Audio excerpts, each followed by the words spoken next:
Brought to you by Penguin.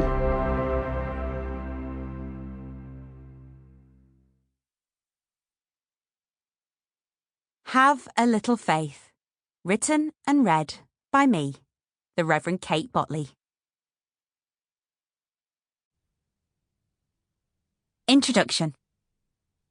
One of the many funny things about being a reverend is that people expect you to talk about your beliefs all the time. I suspect that for lots of people who don't have a faith, it's also one of the greatest worries about hanging out with a reverend. This is never more apparent to me than when I'm travelling on a train, something I do a lot more of these days, now that I'm also a television and radio presenter.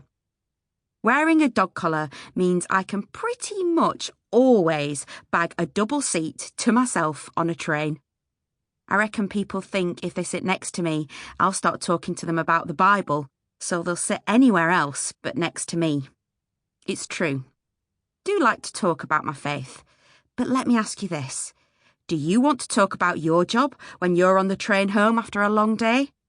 Or would you rather chat about last night's bake-off, or just not chat at all? That's not to say I don't also attract certain people when I'm on public transport. I seem to be a magnet for folk who have strong feelings about alien abduction, or those who think I should join their far-right political movement. I confess that sometimes, in those sorts of situations, the collar gets quietly slipped off and hidden in my handbag. Although sometimes I do the opposite, and taking the commandment about loving your neighbour as seriously as I do, the most loving thing I can do for my neighbours in the train carriage is keep alien-loving strangers chatting so they don't bother anyone else. Just like those people who are suspicious of me on trains, you were probably expecting me to tell you some stories from the Bible and give you at least a few highlights from Christianity in this book, and you won't be disappointed.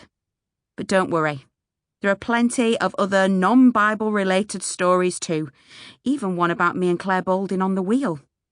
So you really do get your bang for your buck. The truth is that my faith has played a part in most of my adult life. My belief has guided me through life's ups and downs and made me who I am. So it's not one without the other.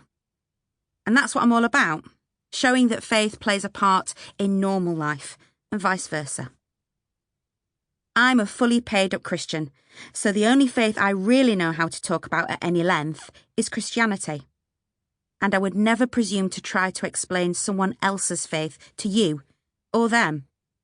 But I think I should clarify here that for me, the Bible isn't a rule book or a set of instructions. It's much more important than that. In my eyes, it's a collection of useful, and admittedly sometimes slightly bonkers, stories that each new generation can think about and interpret as they need. I take the Bible far too seriously to take it literally. You don't have to be a Christian to be inspired by and learn from the Bible.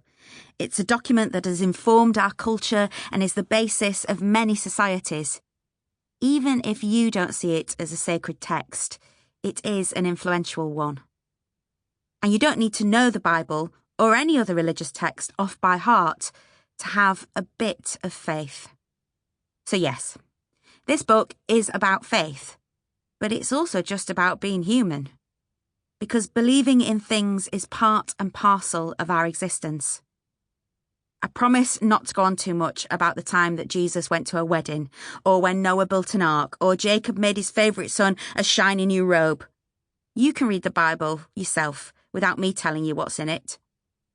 What you'll get instead, as well as a few nuggets of wisdom from the Bible, is some thoughts on how we can benefit from faith today, in the 21st century, at a time when science has proven so many bits of the Bible's stories to be impossible.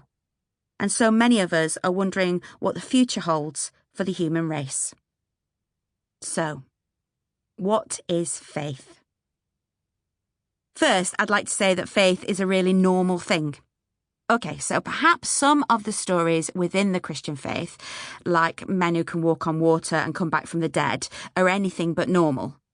But it's worth remembering that most countries in the world... Sample complete.